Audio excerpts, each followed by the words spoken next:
There's a kind of betrayal that rewrites your entire history. Not just your future, your past. Every memory, every moment you thought was real, because the person who destroyed you had been planning it since before you even knew there was something to destroy. To understand how it happened, we have to go back to an ordinary Tuesday in September. I was 51, a trusts and estates attorney. My father had just died, and my brother and I were managing his $40 million estate together. Then a letter arrived from the IRS. For 3 years, I trusted him completely. But while I handled the legal work, he was forging my signature, stealing $11 million through shell companies, and building a case to send me to federal prison. All because of a secret he'd discovered 28 years earlier. A secret our mother took to her grave. I'm going to tell you the story of the most patient revenge I've ever encountered, and the trap I set to catch my own brother confessing to a crime he'd spent 3 decades planning. This is the story of a family secret, an $11 million fraud, and the sibling I never suspected. I still remember the morning my father died. March 15th. The Ides of March, if you believe in that sort of thing. I didn't, back then. I was a trusts and estates attorney.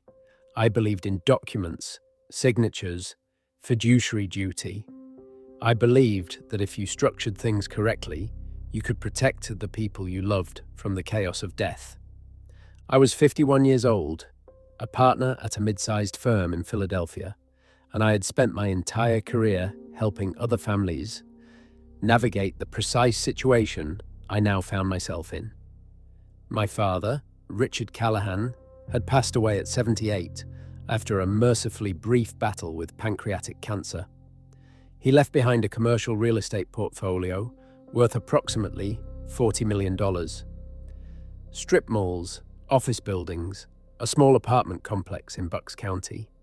Nothing flashy, steady, conservative investments built over 50 years. He also left behind 2 sons. Me, David, the elder, by 3 years, and my brother Michael. The trust document was elegant. I should know. I helped my father draft it 12 years earlier. A standard revocable living trust that became irrevocable upon his death, with Michael and me as co-trustees and equal beneficiaries. We would manage the properties together, take reasonable distributions, and eventually divide the corpus when we were both ready to retire. It was the kind of arrangement I recommended to my own clients all the time. Keep it in the family, avoid probate, minimize taxes. Trust each other, trust each other. At the funeral, Michael stood beside me as we received condolences. He was 48, still had the same boyish face he'd had at 20, though his hair was thinner now and he'd put on weight around the middle. He worked as a CPA, had his own small practice doing tax preparation and bookkeeping for local businesses. Nothing glamorous, but steady, reliable. That was the word everyone used to describe Michael, reliable. When we divided responsibilities for the trust administration, it made perfect sense. I would handle the legal matters, the property management contracts, tenant disputes, insurance claims. Michael would handle the finances, the bookkeeping, tax filings, distributions. He was a CPA, after all. Numbers were his thing. We met monthly for the first year, then quarterly after that. Michael would bring spreadsheets, bank statements, reports. I would review them, ask a few questions, sign what needed signing. The properties performed well. The tenants paid their rent. The money flowed in, and reasonable amounts flowed out. I trusted him completely. He was my brother. For 3 years, this is how we operated. 3 years of quarterly meetings, handshakes, brotherly small talk about our kids and our wives and our father's legacy. 3 years of smooth, professional trust administration. And then, on an otherwise ordinary Tuesday in September, a letter arrived from the Internal Revenue Service.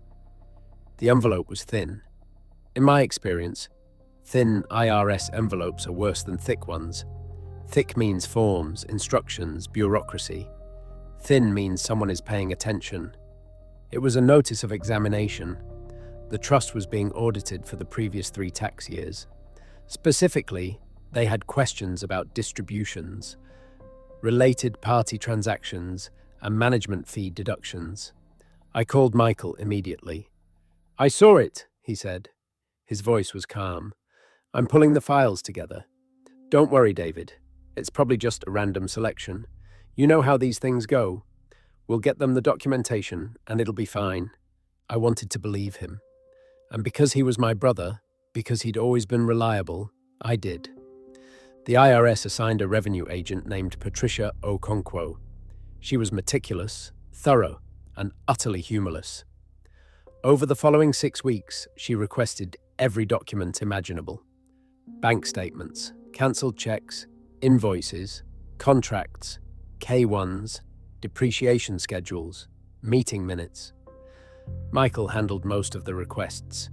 He'd been keeping the books, after all. He knew where everything was. He'd send me copies of what he submitted, and I'd review them when I had time, which wasn't often. I was in the middle of a complex estate litigation matter at the firm that was consuming 60 hours a week. I should have made time. It was late October when Agent Okonkwo called me directly. Not Michael, me. "Mr. Callahan," she said, "I need to schedule an in-person meeting. There are some discrepancies I'd like to discuss with you." "What kind of discrepancies?" "I'd prefer to discuss them in person." I felt the first cold tendril of unease wrap around my stomach.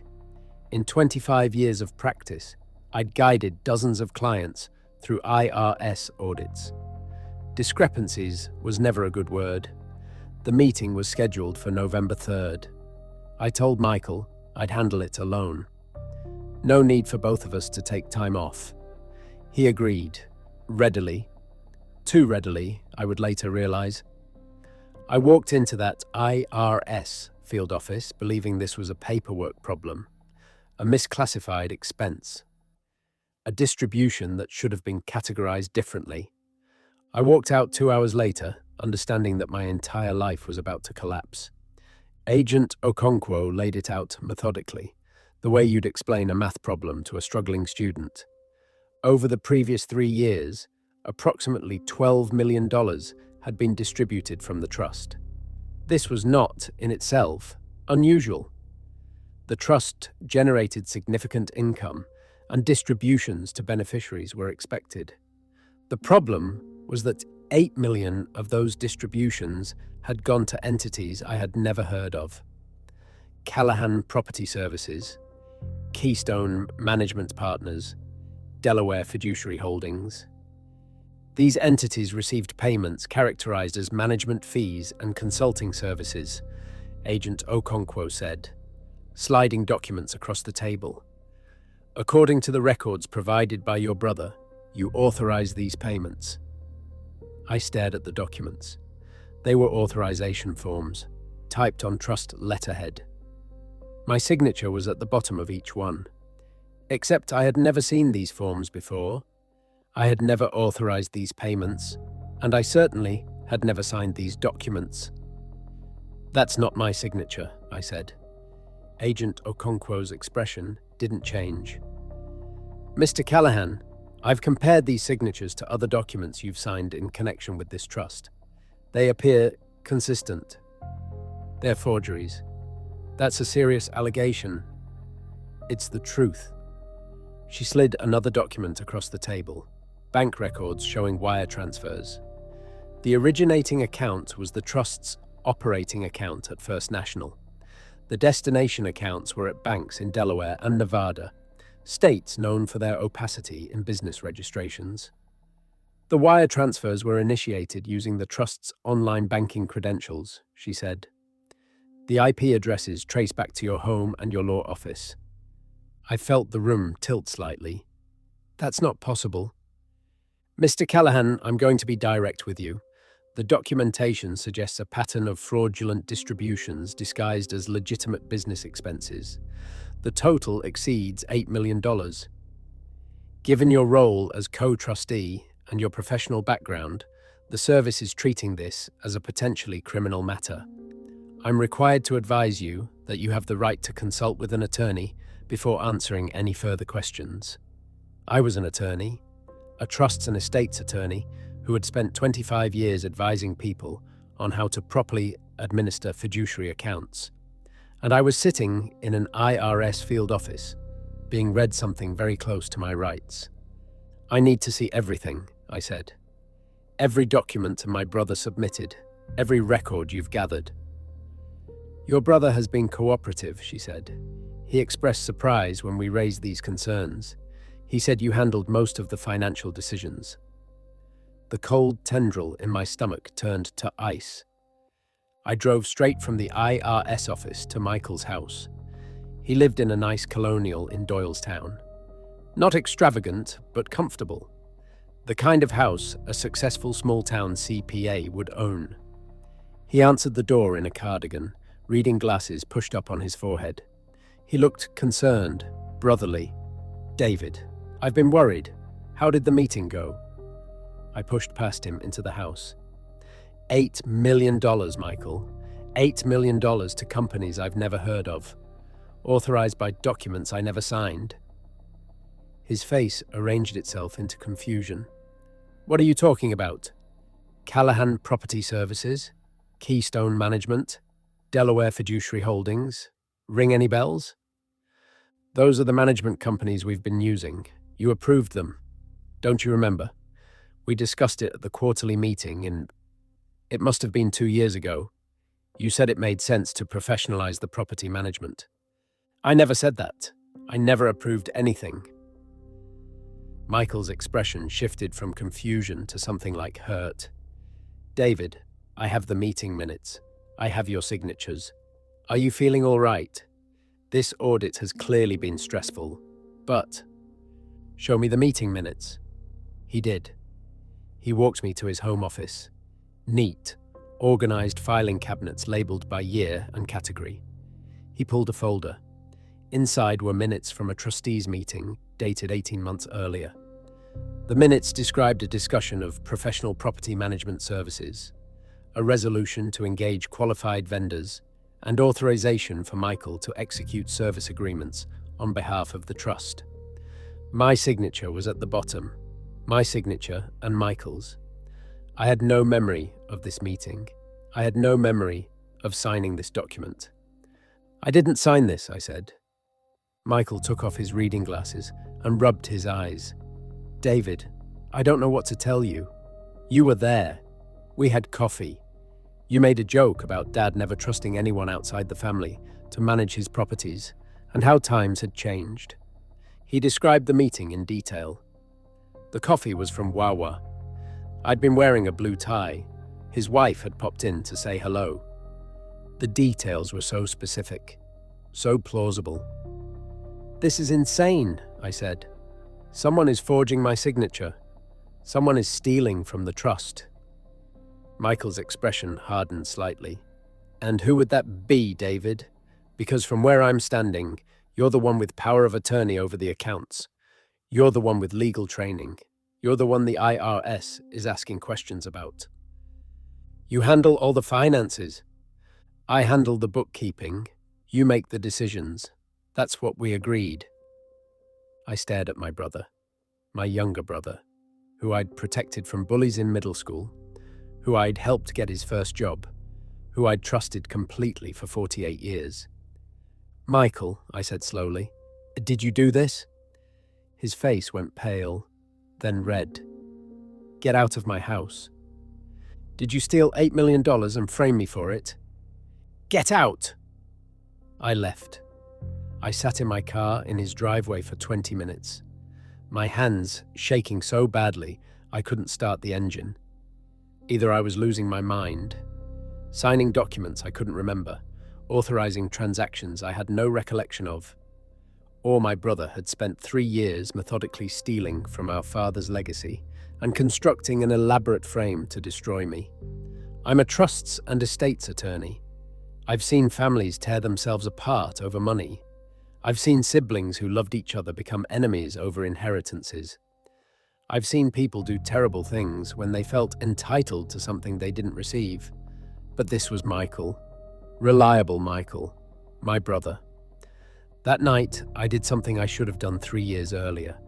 I pulled every document from the trust files, every bank statement, every invoice, every contract, every piece of paper Michael had ever given me, and I began to audit my own family.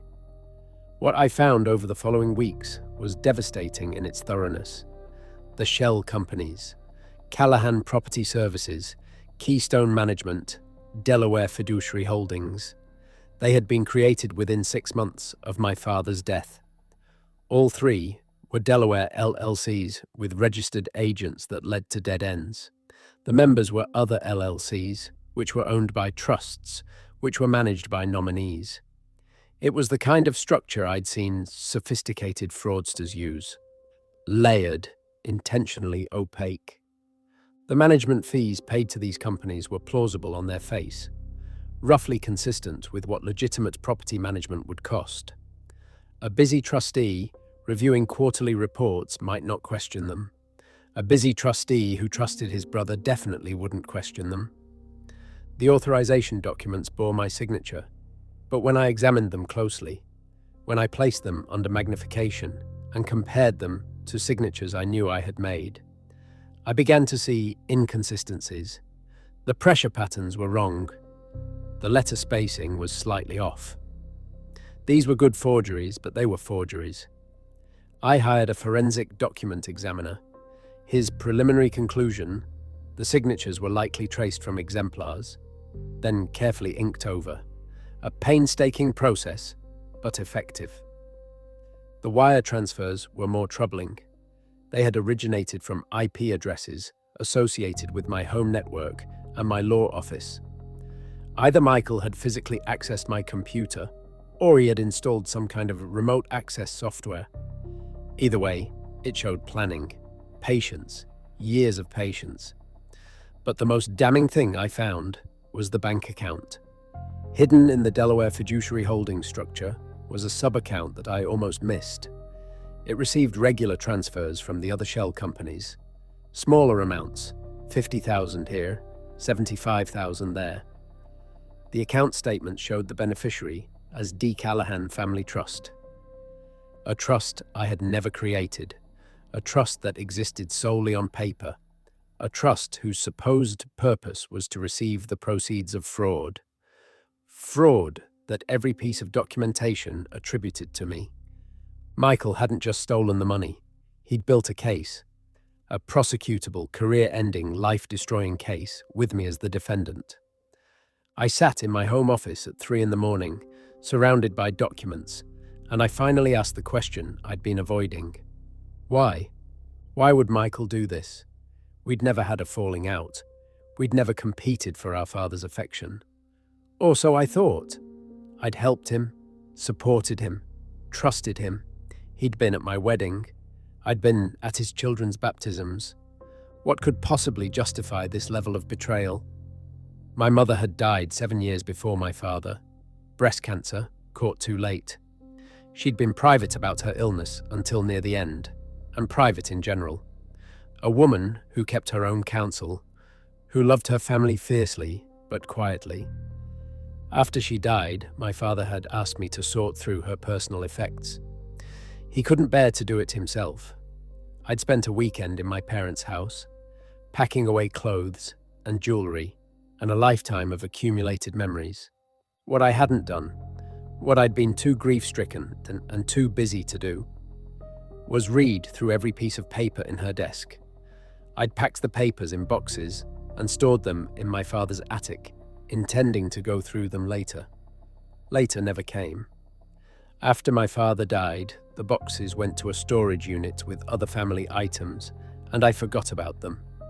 Now, desperate for answers, I drove to that storage unit at midnight with a flashlight and a growing sense of dread. My mother's papers were in 3 cardboard boxes, musty with age. Bank statements, tax returns, letters from relatives. And then, at the bottom of the third box, a manila envelope with no label. Inside the envelope were photographs. A young man I didn't recognize. My mother, decades younger, smiling at the camera with an expression I'd never seen. Something unguarded, something almost reckless, and a letter. It was dated April 1972, 2 years before I was born. The handwriting was my mother's. My dearest Thomas, I cannot see you anymore. You must understand why. Richard is a good man, and I made my choice when I married him. What happened between us was a beautiful mistake, but it was still a mistake, and I cannot compound it by continuing. I will carry you with me always. But this is goodbye. All my love, Catherine. There was a second letter, dated 18 months later, January 1974, the month that I was born. Thomas, I know I said I wouldn't write again, but I need you to know. The child is yours. I am certain of it. The timing leaves no doubt. Richard doesn't know. He believes he is the father, and I intend for him to keep believing it. Please don't contact me. Please don't try to see him. It would destroy everything. He will have a good life. Richard will be a good father to him. That has to be enough. This is truly the last time. Please forgive me for telling you, and please forget you ever knew. Catherine. I read the letters 3 times, sitting on the concrete floor of that storage unit. The flashlight flickered. My hands were numb, but I'm not sure if it was from the cold. I was not Richard Callahan's biological son. For 51 years, I had lived a lie that I didn't even know was a lie. My mother had carried this secret to her grave. My father, the man I had called my father, had never known, but someone else did. At the bottom of the envelope, in handwriting I now recognized as my brother's, were 2 words written in pencil. Found 1996. Michael had discovered these letters 28 years ago. He'd been 20 at the time. Home from college for the summer. He must have been in the attic. Maybe he was looking for something else. Maybe he was just curious. He found out that his older brother, the firstborn, the favorite, the one their father bragged about, wasn't really his brother at all, and he never said a word. I spent the next week reconstructing my brother's life through this new lens. Michael had always been the quieter one. When we were children, I assumed it was just his personality. Some kids are outgoing, some are reserved. Our father took me to baseball games and taught me to drive and helped me with college applications. He did the same for Michael, I assumed. I was already out of the house by then, building my own life. But memory is selective, and love makes us blind. When I thought back carefully, the differences were there. My father came to every one of my Little League games. He missed most of Michael's. I got a car for my 16th birthday. Michael got one too, but it was used and he had to pay for half. When I decided to go to law school, my father paid full tuition without hesitation. When Michael wanted to get his CPA, he took out loans. My father had loved us both. I believe that. But he had loved me more, in ways large and small, for reasons he couldn't have articulated and probably didn't even recognize. And Michael had known why. He'd known that his father's favorite wasn't even his father's son. He'd watched for 28 years as a man who wasn't his real brother, received preferential treatment, absorbed praise, inherited the mantle of firstborn that should have been Michael's alone. The resentment must have been extraordinary, and Michael had hidden it completely. I thought about the Michael I knew, the reliable one, the one who showed up at family events with his pleasant wife and his well-behaved children, the one who never complained, never demanded, never made waves. He'd been waiting for our mother to die, so she couldn't be hurt by the revelation, waiting for our father to die, so he could finally take what he believed was rightfully his, waiting for the perfect moment to destroy the brother who had unknowingly stolen his birthright, The irony was excruciating. I would have given Michael anything. If he'd told me what he'd discovered, if he'd shared his pain, I would have tried to make it right. I would have divided the inheritance differently. I would have deferred to him. I would have done anything to preserve our relationship. But Michael didn't want reconciliation. He wanted justice, or what he saw as justice. He wanted me to experience what it felt like to lose everything. My reputation, my career, my identity. The way he'd lost his sense of belonging in his own family. Understanding his motive didn't make it hurt less. It made it hurt more. I was now fighting on two fronts. The IRS had formally referred the matter to the Criminal Investigation Division. I was not yet charged, but I could feel the machinery of prosecution warming up. I hired a white-collar defense attorney, a former federal prosecutor named Sandra Yee, who had forgotten more about tax fraud than I'd ever known. "Here's the problem," Sandra said, reviewing the evidence I'd gathered. "Everything you're telling me makes sense. The shell companies, the forged signatures, the planted IP evidence. It's a sophisticated frame. Your brother is clearly intelligent and clearly patient. So we prove it. We can prove the signatures are forged. That helps. But it doesn't prove Michael forged them. He'll say you forged them yourself to create exactly this defense. He'll say you're trying to blame your own crime on your innocent brother. The shell companies trace back to him. Do they? You found layers of LLCs and nominee trusts. Can you put Michael's name on any of them? Can you find a single bank account or document with his signature? I couldn't. That was the devastating precision of what Michael had built. Every piece of evidence pointed to me. The exculpatory evidence, the stuff that showed I didn't do it, was circumstantial at best. What about the letters? I asked. The ones from my mother. They establish motive. Sandra shook her head. They establish that you had a reason to frame your brother. Think about it from a prosecutor's perspective. You discovered you're not your father's biological son. You resented sharing the inheritance with your real brother. So you stole the money and set him up to take the fall. That's insane.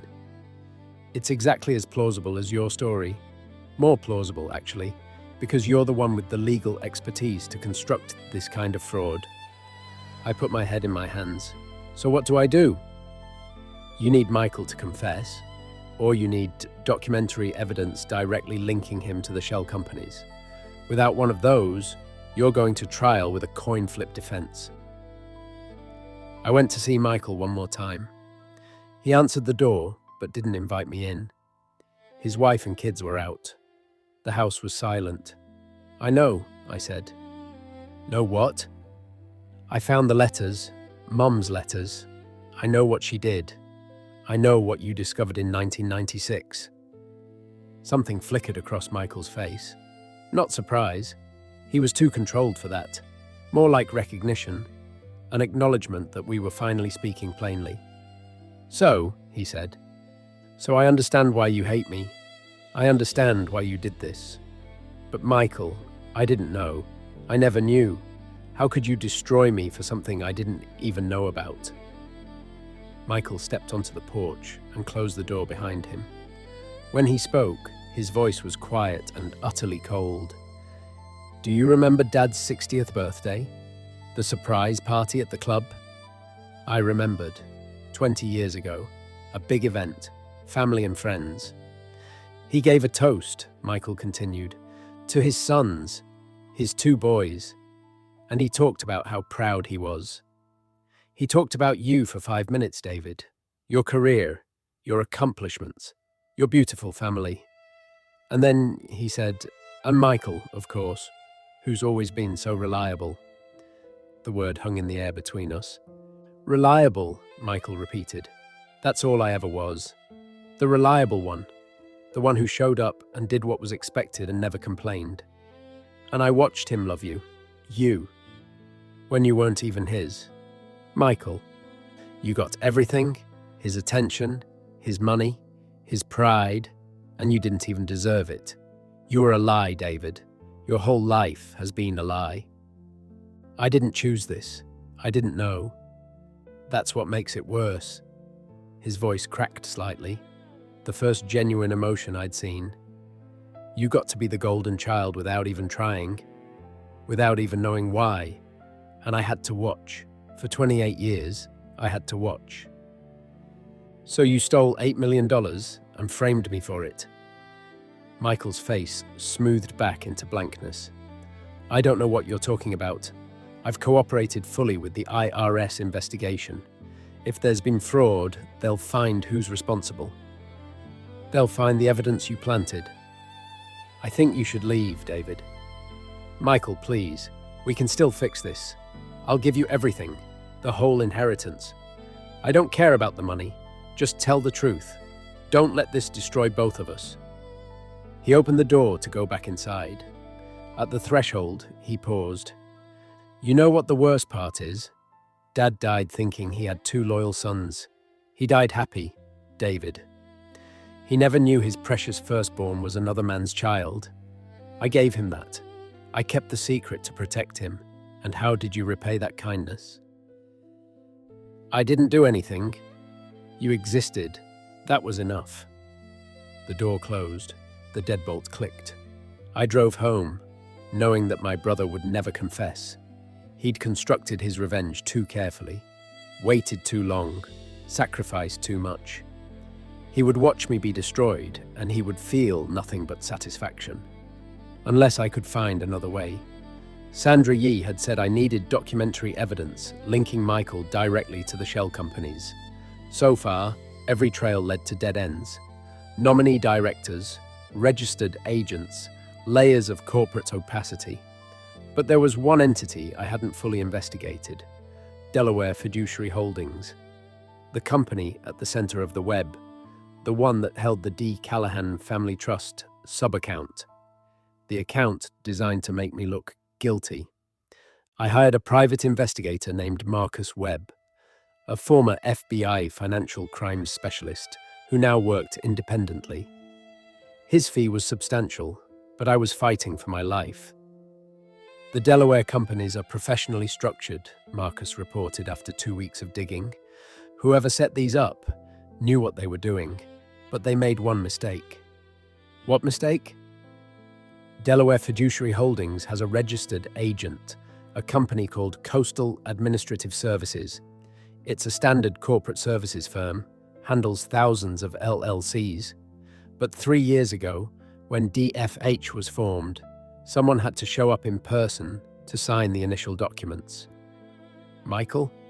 No, a woman named Jennifer Reese. According to Coastal's records, she presented ID showing she was an authorized representative of the company's organizer. Jennifer Reese. The name meant nothing to me. But here's the interesting part, Marcus continued. Jennifer Reese works for a CPA firm in Bucks County. Small practice, tax preparation, and bookkeeping. My brother's firm. She's Michael's employee? She was. She left 18 months ago, moved to Florida. I've got an address. Jennifer Reese was 62 years old, recently widowed, and clearly nervous when I showed up at her condo in Sarasota. I don't want any trouble, she said, not opening the screen door. I'm not here to cause trouble, Ms. Reese. I just need to understand what happened. My brother used you to set up a company. That company has been used to steal millions of dollars and frame me for fraud. Her face went pale. I didn't know. He said it was for estate planning, a legitimate structure for a client. He asked me to handle the paperwork as a favor because he was too busy. Did he pay you? $5,000. He said it was a bonus for my years of service. She was twisting her hands together. When everything started happening, when I heard about the IRS investigation, I put it together. That's why I quit. That's why I moved. Ms. Reese, I need you to testify, to tell investigators what you just told me. I can't. He said if anyone ever asked questions, he had documents showing I was part of it, that I'd go to prison too. He's bluffing. You were an unwitting accomplice. If you cooperate, Prosecutors will see that." She shook her head rapidly. "You don't understand. Your brother, there's something wrong with him. Something cold. I worked for him for 15 years, and it was like working for a machine. No emotion, no warmth. Just calculation." "I know," I said. "I'm his brother. I spent 50 years not seeing it." We talked for another hour. By the end, Jennifer Reese had agreed to provide a sworn statement describing her role in forming Delaware Fiduciary Holdings. It wasn't a smoking gun. She couldn't prove Michael had orchestrated everything, but it was a thread that led directly to him. Now I needed to pull it. Sandra Yee coordinated with the FBI. My case had attracted attention. A prominent trusts and estates attorney, potentially framing himself with an elaborate fraud scheme, didn't fit any normal pattern. Investigators were skeptical of my innocence, but they were also intrigued by my theory. Jennifer Reese's statement helped. So did the forensic document analysts showing the signatures were likely forgeries. So did the IP address evidence, which our own expert had concluded could have been spoofed using readily available remote access software. The FBI proposed a controlled meeting. I would confront Michael, try to get him to admit what he'd done while wearing a wire. "This is dangerous," Sandra warned. "If he doesn't bite, you've revealed your entire defense strategy. He'll have time to construct counter-narratives, destroy evidence, prepare for trial." "He's already prepared for trial. He's been preparing for 28 years. "David, it's my only move. You said so yourself. I need a confession, or I need documents. The documents are buried too deep, so I need him to talk." She didn't argue further. The meeting was at my father's old house, now technically owned by the trust, sitting empty while the investigation proceeded. Neutral ground, a place full of memories. I arrived first. The FBI technicians had already wired the living room with backup recording devices in case Michael detected and disabled my personal wire. They were in a van down the street, listening. Michael arrived at 7 p.m. exactly. Punctual as always. Reliable. We sat in our father's living room, surrounded by furniture that still smelled faintly of pipe tobacco and old books. The house where we'd grown up. The house where Michael had discovered the truth about me. "Why did you want to meet here?" Michael asked. "I wanted to talk somewhere Dad would have approved of. He loved this house." "He loved a lot of things." Michael's voice was flat. "Most of them weren't real." I let the silence stretch. The wire against my chest felt enormous, obvious, but Michael showed no sign of suspicion. "The FBI has Jennifer Reese," I said finally, the slightest flicker in his eyes. "Who?" "The woman you used to set up Delaware Fiduciary Holdings, your former employee. She's provided a statement describing how you asked her to form the company, how you paid her $5,000 to keep quiet. I have no idea what you're talking about." "She's credible, Michael. She has records, emails you sent her, a check with your signature." He was quiet for a long moment. I could see him calculating, running scenarios, assessing risks. "Even if that were true," he said carefully, "it wouldn't prove anything. Forming a company isn't a crime." "No, but using that company to steal $8 million and frame your brother for fraud is." "You seem very certain it was me." "Who else would it be?" Michael smiled. It was a terrible smile. Cold and satisfied, and utterly without warmth. "You know what's funny? I spent years planning this. Years. Every contingency. Every piece of evidence. I knew the IRS would come eventually. I knew you'd figure out something was wrong. And I knew that when you did, you'd come to me looking for answers." I kept my voice steady. "So you admit it?" "I admit that you're desperate. That you've been accused of a crime you maybe did or didn't commit. That you'd say anything right now to save yourself." "Michael, the FBI is listening to this conversation." His smile didn't waver, No, they're not. He reached into his pocket and pulled out a small device, a signal jammer. Did you think I wouldn't check? Did you think I'd walk into an obvious trap? He shook his head. I'm disappointed, David. After everything, you still underestimate me. My blood went cold. The wire was useless. The backup devices were jammed. I was alone with a man who had spent nearly 3 decades planning my destruction. Why? I asked. Just tell me why. Really tell me. I already told you why. No. You told me about Dad, about feeling second best. But there's something else, isn't there? Something more. Michael stood and walked to the window. Outside, the suburban street was quiet. Normal, a world away from what was happening in this room. When I found those letters, he said, I didn't feel angry at first. I felt relieved. Finally, I understood. Finally, it made sense. I wasn't unlovable. I just wasn't his real son. He paused. I thought about telling someone.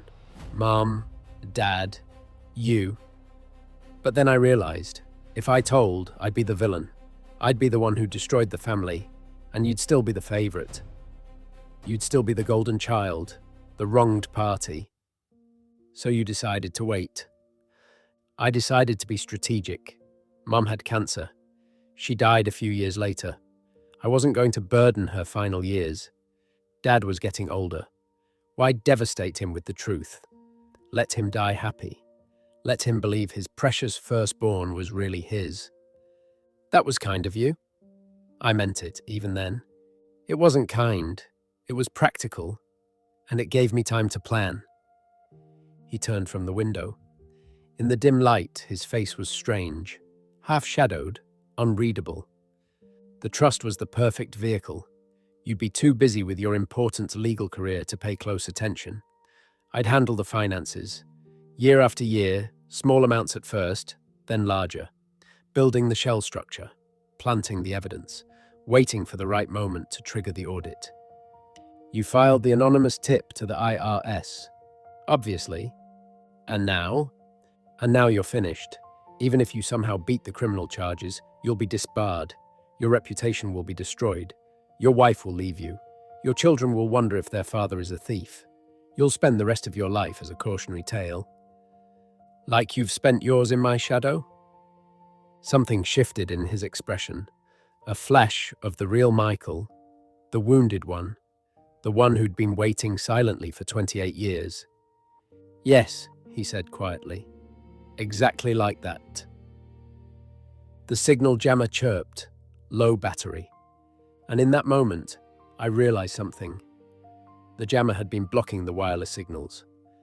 The wire I was wearing, the backup devices, but the hardwired recorder I'd hidden in my briefcase 3 days earlier during a quick visit to check on the house.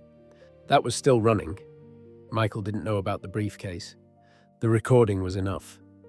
Michael had admitted to planning the fraud, setting up the shell companies, filing the false IRS tip, and targeting me specifically. His confession, captured on a device he'd failed to detect, was played for federal prosecutors 3 days after our meeting. He was arrested at his home on a Tuesday morning. I wasn't there. I couldn't watch.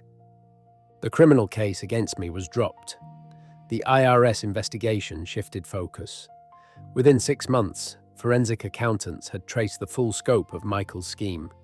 Not 8 million, as originally believed, but closer to 11. He'd been stealing for nearly the entire 3 years, accelerating as the endgame approached. Most of the money was recovered. Michael hadn't spent it. He'd been waiting to see me destroyed before he enjoyed the fruits of his work. The accounts sat there, carefully managed, earning interest, ready for a life he would never get to live. He pled guilty to wire fraud, tax evasion, and theft from a fiduciary account. The judge sentenced him to 12 years in federal prison. He'll be 70 when he gets out, if he gets out. I attended the sentencing. I needed to see him one more time. When they led him into the courtroom in his orange jumpsuit, our eyes met. He looked smaller somehow, deflated. The decades of patient resentment had finally been released, and what remained was just a tired old man who had sacrificed everything for revenge he would never truly get to savor. "Do you have anything you wish to say, Mr. Callahan?" the judge asked him. Michael was quiet for a long moment. When he spoke, his voice was barely audible. "I was a good brother," he said. "For 50 years, I was a good brother. I want that on the record." He wasn't wrong. That was the hardest part. For most of our lives, Michael had been kind to me, present, reliable. The resentment had been hidden so deep that even I, who should have known him better than anyone ever suspected. How do you mourn someone who is still alive? How do you grieve a relationship that you now realize was never what you thought? I don't have good answers. Maybe there aren't any. The trust was eventually wound down. I sold the properties, all of them, and distributed the proceeds to charity. My father's legacy, built over 50 years of patient work, went to causes he would have approved of. Education funds for disadvantaged students, support for small business owners, grants for people trying to build something from nothing. I didn't keep a dollar. I couldn't. Some people thought I was being noble. Others thought I was being foolish. But the money was poisoned now. It would always remind me of what it had cost. My wife stayed. My children eventually understood. The Bar Association cleared me of any wrongdoing. I went back to work, though I've never quite looked at trusts and estates the same way. Every family that sits in my office, every sibling relationship I'm asked to structure and protect, I find myself wondering, what aren't they telling me? What secrets are buried in their history, waiting to detonate? Maybe that makes me a better lawyer, or maybe it just makes me sadder. I went to visit Michael in prison once. It was about a year after his sentencing. I'm not sure why I went. Closure, maybe. Or maybe I just needed to ask him one final question. The visiting room was grey and institutional. Michael looked older than his years. Prison will do that. We sat across from each other at a metal table, a guard watching from the corner. "Why didn't you just tell me?" I asked. "When you found the letters, when you learned the truth, why didn't you just tell me?" He was quiet for a long time. "I wanted to," he finally said. "So many times. But every time I started to, I'd see Dad's face. The way he looked at you, and I'd think, why should I give you the chance to make this right? Why should I give you the chance to be the bigger person, to apologize, to share? You'd get to be the hero again, the gracious one, and I'd be the damaged brother who needed your charity." That's not how it would have been. You can't know that. Maybe he was right. Maybe I would have handled it badly. Maybe my generosity would have felt like condescension. Maybe there was no version of this story that ended well. "I'm sorry," I said, "for whatever role I played, for whatever I did that hurt you without knowing." Michael looked at me, really looked at me, for the first time since we'd been boys. "I know," he said. "That's the worst part." The guard told us time was up. I stood to leave. At the door, Michael called out, "David!" I turned. I really did love Dad, despite everything. I really did love him. "I know," I said. "I loved him too." I haven't been back. I'm 55 years old now. 4 years have passed since the IRS letter arrived. I think about my mother sometimes. This woman who carried an impossible secret for decades, who loved her husband and her sons, who made a mistake once and spent the rest of her life trying to make up for it. I don't blame her. How could I? She was human. We all are. I think about my father too, the man who raised me, who taught me to ride a bike and throw a football and read a legal brief. He wasn't my biological father, but he was my dad in every way that mattered. The DNA was irrelevant. The love was real. And I think about Michael, my brother, the one who waited 28 years to destroy me, the one who was so patient, so meticulous, so committed to his grievance that he sacrificed his own life to execute it. He's still in prison. We're still brothers. Both of those things are true. I've learned something about trust from this experience. Not that you shouldn't trust people. That's the wrong lesson. You have to trust people. Family, colleagues, friends. Life is impossible otherwise. The lesson is different. It's that trust is not a passive thing. It's not something you give once and forget about. Trust requires attention. It requires presence. It requires asking questions, even when you think you know the answers. I trusted Michael completely, but I didn't pay attention. I didn't see the small signs of his resentment, the tiny fractures in our relationship, the silence that was slowly filling with rage. I was too busy being the golden child to notice my brother was drowning. That's not an excuse for what he did. There is no excuse for what he did. But it's a truth I have to live with. Some nights, I still wake up at 2 or 3 a.m. and I think about that IRS letter, the thin envelope, the ordinary Tuesday when everything changed. And I wonder, how many people out there are living like I was? Trusting completely without paying attention? How many families have secrets buried so deep that no one remembers they're there? Until they explode? I don't know the answer, but I know this. The sibling I never suspected was right about one thing. The lie wasn't something I told, it was something I lived. And in the end, we all paid the price.